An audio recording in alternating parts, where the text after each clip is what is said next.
সুপ্রিয় দর্শক আসসালামু আলাইকুম, welcome back to my channel. আমি আজকে আপনাদেরকে তৈরি করে দেখাবো খুবই মজার একটা পিঠার রেসিপি। এই পিঠাটা তৈরি করা খুবই সহজ, খেতে ভীষণ মজা।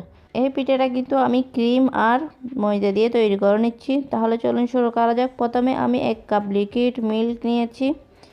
দেখেন 3 টেবিল চামচ চিনি দিয়ে দিচ্ছি। আমি এখানে হাফ কাপ ক্রিম দিয়ে দিচ্ছি। দেখেন ক্রিমটা আমি ভালো করে মিল্কের সঙ্গে মিক্স করে নিচ্ছি। দেখেন মিক্স করে নেওয়া হয়ে গেছে। আমি এখানে 1 টেবিল চামচ ঘি দিয়ে দিচ্ছি। দেখেন দিয়ে ভালো করে একটু মিক্স করে নিচ্ছি।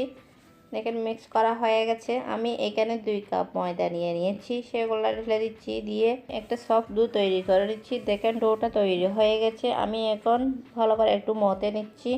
আমি এই ডোটাকে 1 ঘন্টা রেস্টে রেখে দিচ্ছি। এই পিঠাটা খেতে কিন্তু অনেক মজা, কারণ এই পিঠাটা ক্রিম দেওয়ার কারণে পিঠাটা অনেক সফট হয় এবং অনেক মজা হয়, মুখে লেগে থাকার মতো পিঠা। দেখেন আমি 1 ঘন্টা পরে ফিরে আসছি। দেখেন ডোটা ফুলে দ্বিগুণ হয়ে গেছে। দেখেন আমি আবার একটু মতে ভালো করে বাতাসটা বের করে দিয়েছি। আমি এখন রুটিটাকে ভাগ করে নিচ্ছি। দেখেন 2 ভাগে ভাগ করে নিয়েছি। আমি এখন রুটি বেলে নিচ্ছি একটা ডো নিয়ে।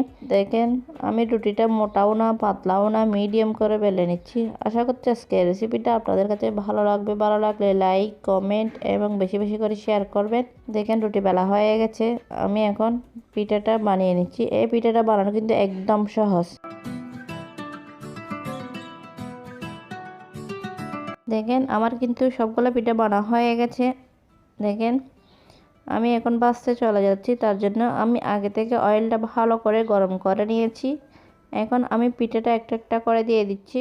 দেখেন আমি একটা একটা করে সবগুলো পিঠা ভেজে নিচ্ছি। আশা করছি আজকে রেসিপিটা আপনাদের কাছে ভালো লাগবে। ভালো লাগলে প্লিজ আমার চ্যানেলটা সাবস্ক্রাইব করে পাশে থাকা বেল আইকনটি প্রেস করে আমার সাথে থাকবেন, আমাকে সাপোর্ট করবেন। দেখেন পিঠাগুলো ফুলে দ্বিগুণ হয়ে গেছে। আমি এখন উল্টিয়ে দিচ্ছি। দেখেন কালারটা কিন্তু কত সুন্দর আসছে। সবগুলো পিঠা কিন্তু ফুলে উঠেছে। এই পিঠাটা খেতে কিন্তু অনেক মজা হয়, ক্রিম দেওয়ার কারণে এই পিঠাটা কিন্তু অনেক সফট হয়, অনেক মজা। দেখেন আমি কিছু পিঠা ভেজে উঠিয়ে নিয়েছি। আমি তেল জড়িয়ে উঠিয়ে নিচ্ছি। আজকের রেসিপিটা আমি অনেক সহজ করে দেখানোর চেষ্টা করেছি। আশা করছি আপনাদের অনেক ভালো লাগবে। ভালো লাগলে একবার হলে বাসায় ট্রাই করবেন, দেখবেন সবাই পছন্দ করবে। অল্প উপকরণে আমার চমৎকার স্বাদের পিঠাটা তৈরি হয়ে গেছে। দেখেন এই পিঠাটা খেতে ভীষণ মজা। আশা করছি আপনাদের কাছেও খুব ভালো লাগবে।